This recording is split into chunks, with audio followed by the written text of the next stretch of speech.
ఈ ముగ్గురాళ్ళ యజమాని ఎవరైతే వెంకట నరసయ్య ఉన్నారో, వెంకట నరసయ్య రాజారెడ్డికి పార్ట్నర్గా, ఆ పార్ట్నర్ హత్య జరిగింది. దానికి కౌంటర్ హత్యగా ఆ వెంకట నరసయ్య బంధువులు రాజశేఖర రెడ్డిని చంపడానికి ప్రయత్నం చేశారు. త్రుట్లో రాజశేఖర రెడ్డి తప్పించుకున్నాడు. ఈ వెంకట నరసయ్య హత్యను రాజారెడ్డి చంపొద్దు, వాడు మనకు అన్నం పెట్టాడు అనే మాట అనటం నిజమేనా? దాన్ని యాక్షన్ తీసుకుంది ఎవరు? అన్నమాట నిజం. ఇప్పుడు వెంకట నరసయ్యను చంపాలని ప్రయత్నం చేసి ఆ గ్రేబరైటీ తీసుకోవాలనుకున్నప్పుడు ఇలా అంతా కూర్చుంటే 1974-75 ప్రాంతంలో రాజశేఖర రెడ్డి బ్లంట్గా రిజెక్ట్ చేశాడు. రాజారెడ్డి నన్ను పోయి ఆడ పనిలో పెట్టుకున్నాడు. తర్వాత కొంత భాగం ఇచ్చినాడు, అన్నం పెట్టినాడు. అన్నం పెట్టిన ఇంట్లో దూలాలు ఎంచడం, స్తంభాలు ఎంచడం న్యాయం కాదు. రాజశేఖర రెడ్డి ఇన్లే, హీఈస్ డిజర్వ్డ్ ఫర్ మర్డర్ అని ఫర్మానా జారీ చేశాడు. దాని ఫలితంగానే వెంకట నరసయ్య మర్డరు. అప్పుడు 1975 ప్రాంతంలో ఈ దేశంలో ఎమర్జెన్సీ వచ్చింది. అనేక మంది నాయకులు ఇందిరాగాంధీ ఎమర్జెన్సీకి వ్యతిరేకంగా పోరాటం చేసి జైల్లోకి పోయారు. ఈ తండ్రి కొడుకులు YS Rajareddy, YS George Reddy పెద్ద కొడుకు, వీళ్ళు నరసయ్య కేసుతో వీళ్ళు అవాంఛనీయ శక్తులు అరాచకం చేస్తారు ఈ జిల్లాలో అని మీసా కింద అరెస్ట్ చేశారు వీళ్ళిద్దరిని. ఆ హత్య కేసులో వీళ్ళు వెళ్ళారా? హత్య కేసులో మీసా కింద అరెస్ట్ చేశారు. ఆ బెయిల్ వస్తాను ఇంకా ఉండనిలేదు, సంవత్సరం 2 నెలల్లో మీసా కింద అరెస్ట్ చేశారు. సో రాజారెడ్డిని, జార్జి రెడ్డిని శాంతి భద్రతలకు విఘాతం కలిగిస్తున్నారు, ప్రజల ఆస్తులకు విఘాతం కలిగిస్తున్నారు, ప్రజల ప్రాణాలకు వీరితో ప్రమాదం ఉంది, వీళ్ళు చాలా కరుడుగట్టినటువంటి అసాంఘిక శక్తులు అనేది రిపోర్ట్లో కూడా అదే ఉంది. రెడ్డి గారు, మీ ఆర్థిక పరిస్థితి ఏంటి ప్రస్తుతం? మా ఆర్థిక పరిస్థితి లేదు, భూములు అమ్ముకున్నాం. మేము గనులు చేస్తూ ఉంటే ఏజెన్సీలు పీకేసినారు. ఇంకా మిగిలింది కొద్దిపాటి పొలం ఉంటే చీను చెట్లు వేసుకొని ఇవి చేసుకుంటా ఇట్లా ఉన్న అప్పుల మీద నడుస్తుంది. ఇద్దరు ఆడపిల్లలు పెళ్లి చేశారా? లేదు, చేయలేదు. పెద్దమ్మాయిగా నేను అమెరికాను పోతాను అంటే మన దగ్గర డబ్బు లేవు, పరిస్థితి బాగలేదు అంటే లేత మనసులు బాధపడతాయని చెప్పి మేము పిల్లలను కనేది మీరు పరాయి దేశాలకు బానిసలుగా పోయి సర్వీస్ చేసేదానికి కాదు, ఈ దేశానికి సేవ చేయండి, ఐఏఎస్ ఐపీఎస్ కొట్టండి అని చెప్పి బెంగళూరులో ఇచ్చాం, రావు ఇన్స్టిట్యూట్లో. అక్కడ నుంచి ఈ సంవత్సరం ఢిల్లీకి పోయారు. లాస్ట్ ఛాన్సు May 24 ఎగ్జామ్ రాసింది. రెండో అమ్మాయి MBA అయిపోయింది, జాబ్ సర్చింగ్లో ఉంది చెన్నై. ఇంకా అబ్బాయి BA చేర్చాం రామయ్య కాలేజీలో ఫస్ట్ ఇయర్ పరీక్షితును. 30 సంవత్సరాల నుంచి ఈ సుదీర్ఘ బ్యాటిల్ ఫీల్డ్లో, పులివెందుల రాజకీయాల్లో ఒక పక్కన మీ ప్రత్యర్థులు అత్యంత బలవంతమైన వాళ్ళు, మీరు తెలుగుదేశం పార్టీ నుంచి కొనసాగుతున్నారు. ఈ సుదీర్ఘ రాజకీయ జీవితంలో మీ పార్టీ అగ్రనాయకత్వం నుంచి మీకు సరైన మద్దతు, ఆర్థిక మద్దతు ఉందా? తెలుగుదేశం పార్టీ నుంచి మాకు ఎలాంటి ఆర్థిక సహాయం కానీ పొలిటికల్గా మద్దతు కానీ, మమ్మల్ని చట్టసభల్లోకి పంపించాలనే ఆలోచన కానీ, అది కాకుంటే ఇంకొకటి కానీ లేదు. ఈ నన్ను అటెంప్ట్ చేసింది కానీ, వాళ్ళకు తెలుగుదేశానికి మేము నిలబడ్డాము, వాళ్ళకు వ్యతిరేకంగా నిలబడ్డాము, నన్ను అటెంప్ట్ చేశారు.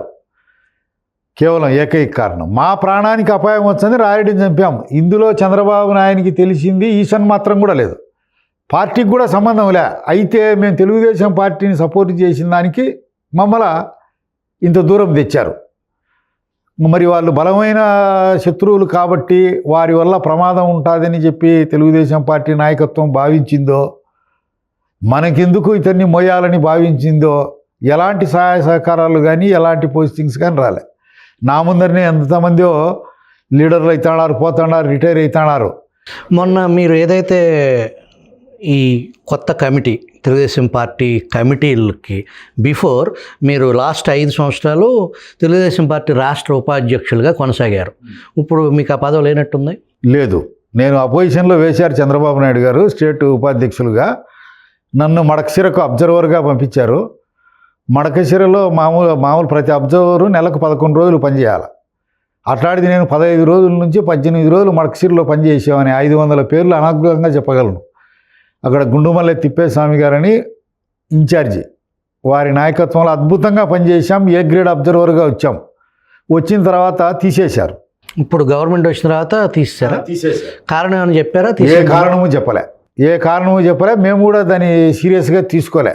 పార్టీకి ఏది అవసరం అనిపించి అది చేస్తుంది, మనతో అవసరం లేదేమోలే తీసేసినారు అని ఆయన పల్లా శ్రీనివాసరావుకి చెప్పాను. ఏం పర్వాలేదులే, నో ప్రాబ్లం, మీకు అనేకమైన సమస్యలు ఉంటాయి, okay, it's all right, party నిర్ణయాన్ని శిరసా వహిస్తున్నాం, I obey the party order అని చెప్పేశారు.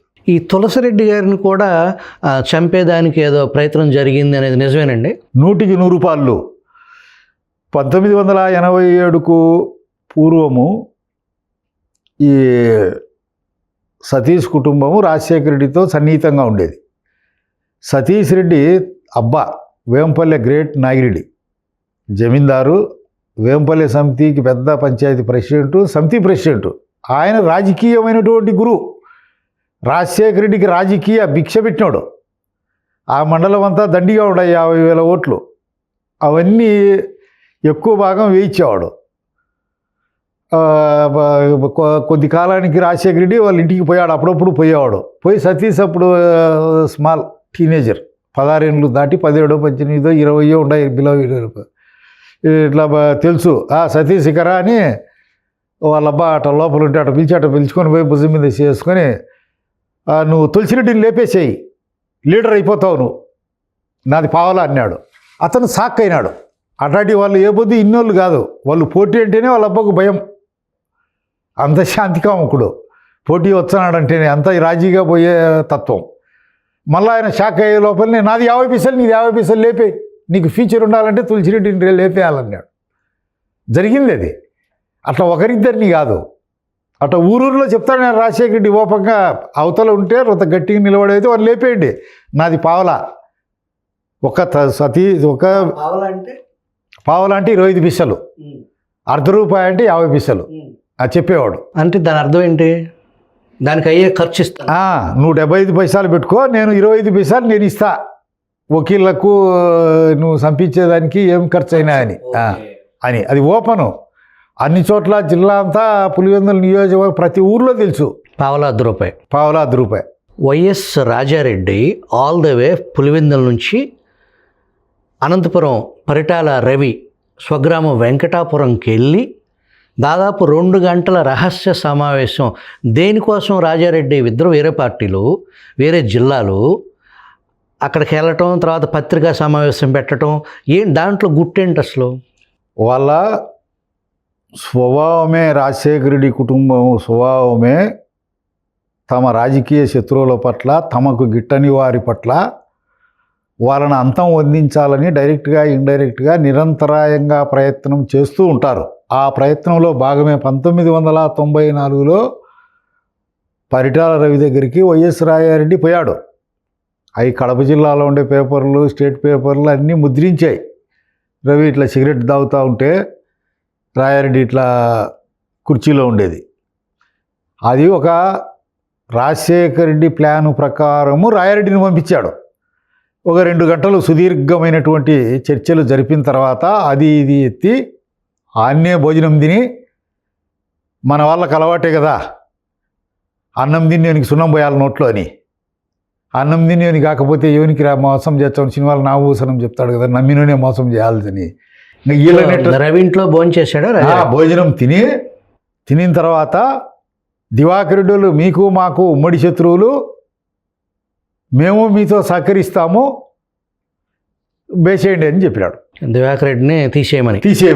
రవికి అప్పటి వరకు కూడా, తర్వాత కూడా దివాకర్ రెడ్డి వాళ్ళ కుటుంబం రాజకీయంగా ప్రత్యర్థులు మాత్రమే, రాజకీయంగా శత్రువులు కాదు. పోయి రాజశేఖర రెడ్డి ప్లాన్ చేసి రాజారెడ్డి ఎక్కడికి పోతానే మీడియాని ఏర్పాటు చేశారు రాజశేఖర రెడ్డి, అది పేపర్కి వచ్చేట్టుగా చూడమని. ఆ భేటీని దివాకర్ రెడ్డి భయభ్రాంతులకు లోనై గుండె జారిపోయి సరెండర్ కావాలని దాని ఉద్దేశం. కోడూరు చెంగలరాయుడు 1981 ప్రాంతంలో సమితికి పోటీ చేశాడు. అప్పట్లో ఆయన బీజేపీలో ఉండేవాడు. ఇండిపెండెంట్గా సమితికి పోటీ చేసే కట్టానారాయణ మీద కొద్దిపాటి 1700తో ఎంతోనో సమితికి ఓడిపోయాడు నేరులో. ఇంటికి పోయాడు చెంగలరాయుడు. మళ్ళీ అవతల పార్టీలో ఉన్నాడు కదా రాయారెడ్డి, పోయి నమస్కారం చెంగలరాయుడు గారు, నీకు బాగా ఉండారయ్యా అనుచరులు, మీ వాళ్ళకి సాపా ఉంటే చాలు, ఏం పెట్టినా తిని పనిచేస్తారు, అన్నం లేకుండా నీళ్ళు తాగి పనిచేస్తారు, మా వాళ్ళు ఉన్నారు కమాండర్ జీపు, ముందు సీటు కావాలంటారు, అంతా అందరికీ బిర్యానీలు బీరు బ్రాందీలు కావాలంటారు, నువ్వు మంచి వర్కరు కలుపుకున్నావని. అదేమి పరిటాల రవిని ఉద్ధరిస్తామని కాదు, పరిటాల రవి అది కనుక్కొని ఆ ప్లాన్ అమలు చేయలే. ఇంటికి వచ్చినాడు, గౌరవించినాడు, భోజనం పెట్టినాడు, పంపించినాడు. పరిటాల రవి అతి త్వరలో కనుక్కున్నాడు. పరిటాల రవిని ఆ ప్రెస్ స్టేట్మెంట్ పెట్టి, నువ్వు ఈ రాయలసీమలోని ఇంత మగోడు లేడు, ఈ అనంతపురం జిల్లాలో నీ అంత వీరుడు లేడు, సూర్యుడు లేడని బాగా ఉపయోగించినాడు. పొగిడాడా రాజా? పొగిడాడు పూరా, అతని ద్వారా అంతం చేయించాలని. ఇంకా అతను దొరకలే. తిమ్మంపల్లి సూర్యుని దివాకర్ రెడ్డి మీదకి సూర్యప్రతాప్ రెడ్డిని ఎక్స్ఎమ్మెల్యే ధర్మవరం ఎక్స్ఎమ్మెల్యేను వాళ్ళను ప్రవేశపెట్టినాడు వాళ్ళ పైకి. వాళ్ళు నిరంతరం ఎవరో ఒకరిని ఎగదోలి పంపడమో, గుండ్లకుంట శివారెడ్డి మీదకి దేవగుడి నారాయణ రెడ్డి ఆదినారాయణ రెడ్డి వాళ్ళను, దివాకర్ రెడ్డి మీదకి తిమ్మంపల్లి సూర్యప్రతాప్ రెడ్డి వాళ్ళను, చెంగల్రాయని మీదకి. ఈ విజయవాడలో జరిగిన వంగవీటి రంగా హత్య కేసులో కూడా రాయలసీమ ఇన్వాల్వ్మెంట్ ఉంది అని చెప్పేసి రకరకాలుగా పుకార్లు నడుస్తూ ఉంటాయి. దాంట్లో ఏమన్నా అసలు నిజం ఉండేదానికి అవకాశం ఉందా? నిజం 100% అవకాశం కాదు, ఉంది. ఇక్కడ విజయవాడ నుంచి ఒంగోలు, నెల్లూరు నుంచి శ్రీకాకుళం వరకు కాపులకంతా తిరుగులేని నాయకుడు వంగవీటి రంగా, మహానాయకుడు అనొచ్చు. వాళ్ళ అప్పటికే రాజశేఖర రెడ్డి లాస్ట్ చెల్లెలను గణపవరం ఇచ్చారు. ఇక్కడ రాజ్ యువరాజ్ అని విజయవాడలో 2 థియేటర్లు ఉన్నాయి. పొలిటికల్గా ఇక్కడ బలం సాధించాలంటే ఇక్కడ వంగవీటి మోహన్ రంగారావు గండరగండుడుగా తయారైనాడు, రాజకీయంగా భీమసేనుని మాదిరి తయారైనాడు. ఇతని తుదముట్టించకుంటే కాదు. ఇక్కడ ఉండే విభేదాలను పురస్కరించుకొని అక్కడ నుంచి బాంబులు మనుషులు వచ్చారు. రంగాన్ని ఫినిష్ చేసింది అక్కడోళ్ళు.